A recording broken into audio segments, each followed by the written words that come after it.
In a quiet village surrounded by endless fields, a boy named Aarav lay on the grass, his eyes fixed on the sky. While others saw airplanes as distant metal birds, he saw his future. One day, I will touch the clouds, he whispered to his grandfather, his voice filled with longing. Dreams are like the wind, my boy. If you want to catch them, you must run after them, no matter how many storms come your way. Aarav smiled, but deep down, he knew, chasing the wind would not be easy. One day, the village buzzed with excitement. Group Captain Verma, a retired Air Force officer, had come for a government event. Aarav stood among the crowd, his heart pounding. Gathering his courage, he stepped forward. "Sir, how can I become a pilot?" The officer looked at the thin boy, dressed in dusty clothes but with eyes burning with determination. "You need training, my boy. And training costs money." Money was something his family never had enough of. But just as despair started creeping in, the officer continued. "There is a government scholarship for pilot training. But you must prove yourself." The scholarship required passing a tough exam, an exam in advanced mathematics, physics, and English, subjects he barely knew.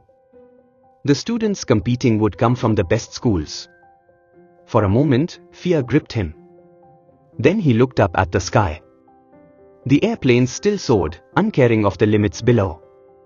"I will do it," he vowed. Aarav returned home, his heart racing with excitement. But when he told his father, the old man only shook his head. "Flying is for the rich, Aarav. We are farmers. Your place is in the fields." Aarav's stomach twisted, but he didn't argue. Instead, he decided, if he wanted to fly, he would have to fight for it. The best coaching classes for the exam were in the city, but the fees were more than his family could afford. Instead of giving up, Aarav found another way. Times he worked long hours in the fields, plowing the land under the scorching sun. Times after work, he helped at a tea stall, washing cups and sweeping floors for a few extra coins. Times at night, exhausted but determined, he studied under a dim kerosene lamp, scribbling notes until his eyes burned. His hands were calloused from labor, his body ached from exhaustion, but his mind was fixed on one thing, the sky. Without proper books, he had to be creative. Times he borrowed old textbooks from the village school teacher, studying every worn-out page. Times every Sunday, he walked 10 kilometers to a town library to find better study materials.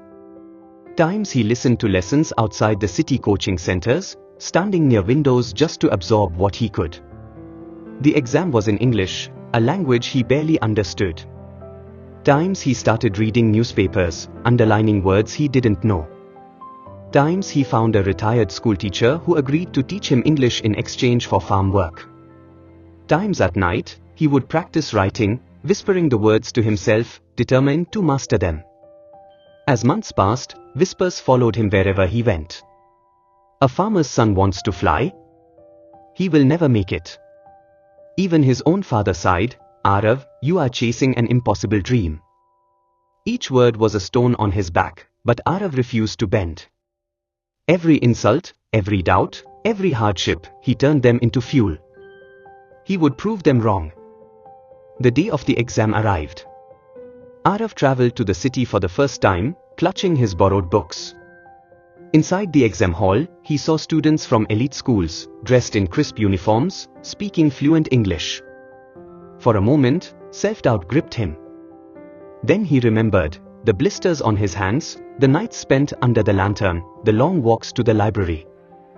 "I have worked just as hard, maybe even harder," he told himself. With steady hands, he picked up his pen and began. Weeks later, a letter arrived. Aarav's hands trembled as he opened it. Then, suddenly, his vision blurred, tears welled in his eyes. He had passed. Not only had he cleared the exam, but he had secured the scholarship. For the first time in his life, he had won. His father, the same man who once doubted him, stood in silence for a moment.